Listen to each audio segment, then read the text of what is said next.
In the last tutorial, you saw how the shutter speed can either freeze the action or blur the action. But the question is, how does this happen? And how do you decide on which shutter speed to use and when? You'll discover the answers to those and more as we take a deep dive into shutter speeds. The amount of blur in an image is dependent on three things: your shutter speed, the speed of the subject, and the distance of the subject to your camera.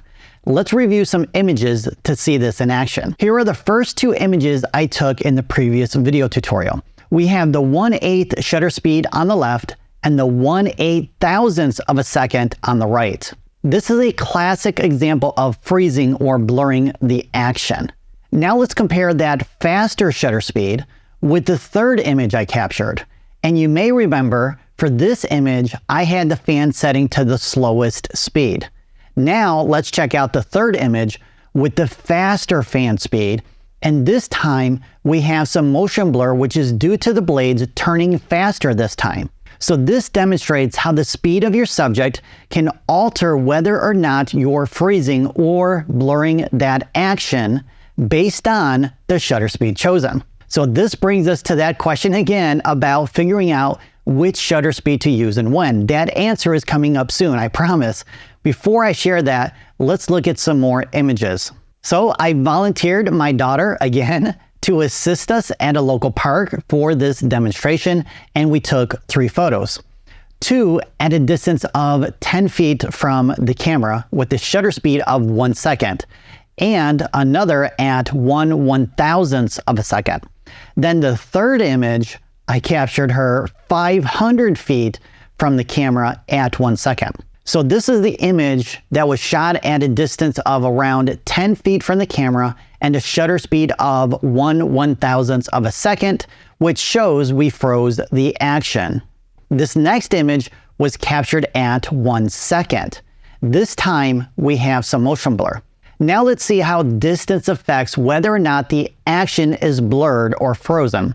Also, keep in mind, I didn't shoot a fourth image at the faster shutter speed at this distance, since it would still freeze the action. But check out what happened with the slower shutter speed and a distance of around 500 feet. Now, it's hard to see how much of the action is frozen or blurred because she is much further from the camera than before. So let's go ahead and zoom in. And although the action is not frozen, the amount of blurring that occurred is less than when she was only 10 feet from the camera. So this demonstrates that distance can play a role in whether or not the action is frozen or blurred, or by how much.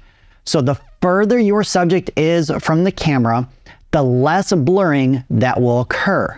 Why is that? Well, let's find out by jumping into Photoshop.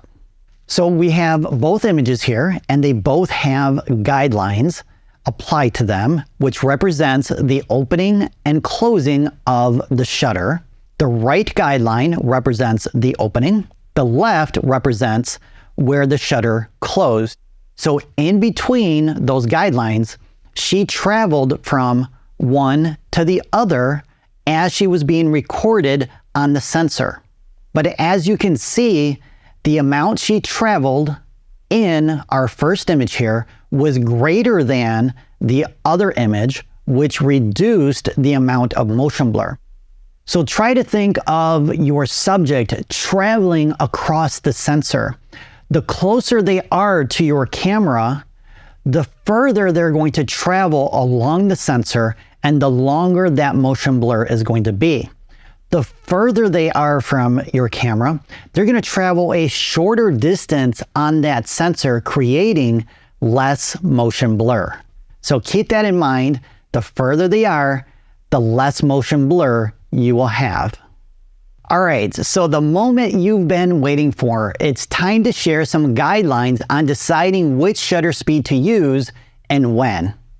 When it comes to photographing your kids, or people in general, sports, or even wildlife, and you wish to freeze the action, a good starting point is 1/500th of a second. If the action is really fast and you're close to it, then you may want to go up to 1/2000th of a second, or faster like 1/4000th of a second. But sometimes adding motion blur can help create something unique.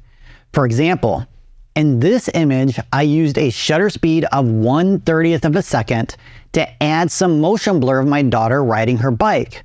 That shutter speed should have caused a lot more motion blur on her than what actually occurred.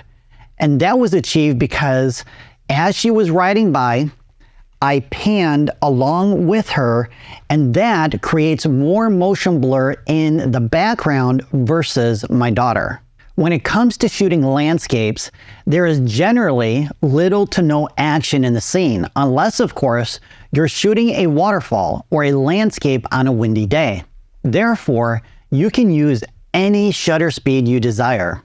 Actually, that's not correct, because if you remember the first photo I took in the previous tutorial, I tried to hand hold the camera with a 1-second shutter speed, and that resulted in a blurry image due to camera shake. By using a tripod, I was able to eliminate the blurriness caused by the camera shaking. But what if you don't have a tripod? Well, I'll give you a few pro tips on how to overcome this in just a second. First, let's wrap up which shutter speed to use and when. All right, so it's safe to say that a faster shutter speed is required the faster the action is and or the closer the subject is to your camera. The problem is all of those factors can include an infinite amount of possibilities. So what I recommend doing is testing and practicing prior to the actual day of the shoot. Or when you first arrive at the scene, take some test shots to narrow down the shutter speed you want for your creative vision. All right, let's review some tips for avoiding camera shake when you don't have a tripod. So when it comes to the minimum shutter speed you should use when hand holding, here is a general rule to consider. Based on the lens you're using, take the focal length and double it. If it's a zoom lens like this 70-200, use the longest length. So in this case, that would be 400, and then convert that to a shutter speed, which would be 1/400th of a second. If your camera doesn't have that shutter speed, then round up. So in this case, 1/500th of a shutter speed is the minimum I should use for this camera. Now keep in mind that this rule can be adjusted based on how well you're able to hold your camera still. For example, my daughter is smaller in stature than I am, and she may require a faster shutter speed since the weight of the camera and lens will be harder for her to hold still. All right, so here are some more tips for avoiding camera shake. So this waterfall I captured on one of our family camping trips in Letchworth Park, New York. I wanted to blur the motion of the water to create a smooth, silky type of effect. But with no tripod in sight, I ended up with the dreaded camera shake.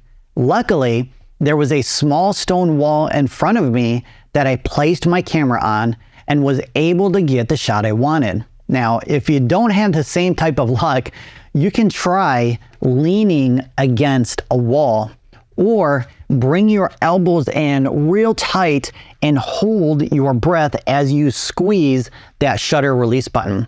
The better you're able to hold the camera still, the better chance of getting the shot. Or better yet, don't forget your tripod as I did. Now it's your turn to shoot in shutter priority mode and discover for yourself the creative side to shutter speeds. But when you do, or maybe you've already realized, your exposures aren't perfect in these auto modes that you've been using up to this point. So to find out why you're not getting perfect exposures every time, click and watch episode 7, where you'll find the answer, the solution, and you'll continue elevating your photography skills.